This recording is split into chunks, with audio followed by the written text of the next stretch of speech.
right, well, good morning. We have a full agenda and it's just after 9 Pacific time, so we'll get on with the show. I am Paul Heimowitz with the U.S. Fish and Wildlife Service Regional Office in Portland, and it's my honor to open the first day of the inaugural symposium sponsored by Northwest RISCC, the Northwest Regional Invasive Species and Climate Change Network. We have over 500 participants registered for this event. That's just amazing. So I first want to start out by thanking all of you for engaging in the symposium. September is a busy time for everyone and video conferencing fatigue continues to mount. And I know as much as I'd love to be joining you all in person, I appreciate everyone's willingness to participate virtually, not only for the sake of reducing the extent of the ongoing pandemic, but as a concrete way through reduced travel to address the climate change side of the intersection that is the heart of the symposium and Northwest RISCC. Even though our interactions will take place on screen, I hope you're all able to sink your teeth into the important information being shared over the next 2 days and find opportunities to walk away with new knowledge and new connections. I'd also like to thank our diverse advisory team who helped get Northwest RISCC up and running and provided invaluable input into this symposium. Further, I extend my appreciation to the USGS Northwest Climate Adaptation Science Center for being incredible partners in establishing this new regional network. And a huge serving of gratitude to the EcoAdapt team for being the engine behind Northwest RISCC and this event, with Rachel Gregg very capably running the machine. Finally, many thanks to Tony Lynn Morelli and the rest of the folks at the Northeast RISCC for providing the inspirational model that led to our Northwest RISCC and other RISCs around the country. And by the way, big congratulations to Northeast RISCC for recently receiving the 2021 Climate Adaptation Leadership Award for Natural Resources from the Association of Fish and Wildlife Agencies. It was 4 years ago that I learned of Northeast RISCC as an innovative approach to shine more light on an intersection of these two major stressors, an intersection that was gaining scientific attention but struggled to find traction in the day-to-day management world of invasive species and climate change adaptation practitioners. Although some may have thought of this as a future nexus to tackle, recent fire seasons alone are making it clear that feedback loops between climate change and invasive species is a challenge in the here and now. I'm thrilled that a couple of years later, while sitting around a conference table, remember when we used to do that? An informal conversation with my U.S. Fish and Wildlife Service colleagues and Nicole DeCrepio and Betsy Glenn at Northwest CAST led to the idea of replicating a RISCC network in our region. With shared funding and enthusiasm, that seed quickly took root, and support from many partners, many of you joining today, allowed Northwest RISCC to sprout and grow. And this week, we're now harvesting some of that valuable initial crop. Given the impressive size of this week's gathering, I think we've already accomplished one of the key objectives of the symposium, to build awareness of Northwest RISCC and its relationship to other invasive species and climate-related regional initiatives.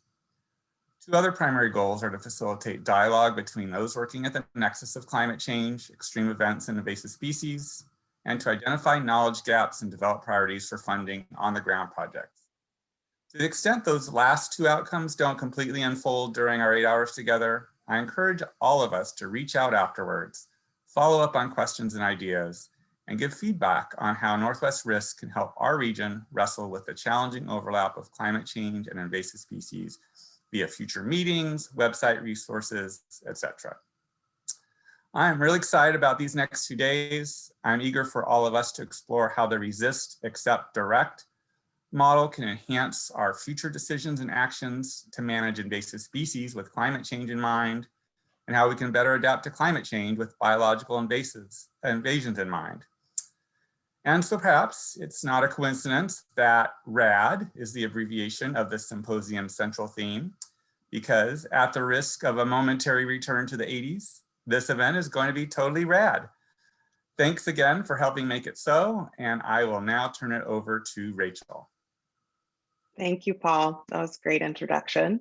Hi, everyone. I'm Rachel Gregg. I'm a senior scientist with EcoAdapt, and I am happy to be facilitating the Northwest Regional Invasive Species and Climate Change, or Northwest RISC Network. So our goal is to try to establish a community of practice to help people in the region integrate climate change science and adaptation science with regional invasive species management activities.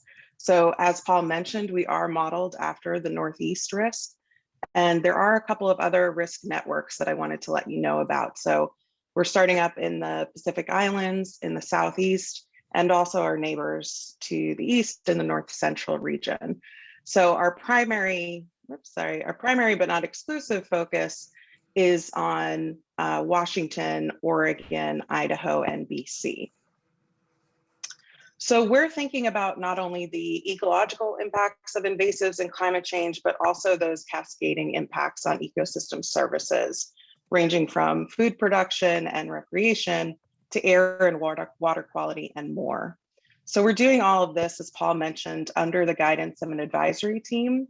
Our primary financial support is coming from U.S. Fish and Wildlife Service and the Northwest CASC, and also donated time from all of these entities. So we do want to thank them very much. But this is also really an open invitation to anyone on this webinar. If you want to join the advisory team, we very much welcome you. If you have any suggestions for activities, for topics or presenters you want to hear from, we will do our best to create those spaces. So please feel free to reach out. So our agenda is based off of conversations with our advisory team and from the results of a recent needs assessment survey we conducted. And we constructed the flow of the agenda to spend day one really focused on what is our current status in terms of what we know, what we don't know, and where are potential opportunities to better address this nexus. And day two is going to focus a bit more on the real mental and practical paradigm shifts that are required to address both climate change and invasives. So where do we direct our time and investments now and in the future? And we're going to do that using case study examples from within and beyond the region. So today we have 3 sessions, 2 presentation sessions and a panel, and we're going to aim for a break around 10:30 as well. But we will be recording all of the sessions and we will be sharing them publicly. So please feel free to step out as you need throughout the day. We will be here and you'll be able to view these recordings afterwards. In an ideal world, this would have been an in-person gathering, but obviously events conspired to keep us away from each other. So we're going to do the best that we can to leverage some online spaces for interaction. So we're going to ask you to make ample use of the chat function on Zoom throughout the sessions, and we're going to do our best to get to your questions, get them answered today, or if necessary in a follow-up. If you run into trouble, we do have Catherine Braddock, who's running tech, or myself or Jesse Kirshner, who will be monitoring the chat. We're also making use of Google Jamboards, which you do not need a Google account to use. But we're going to ask you to reflect on 2 questions over the next 2 days. The first being what keeps you up at night with respect to invasives and climate change.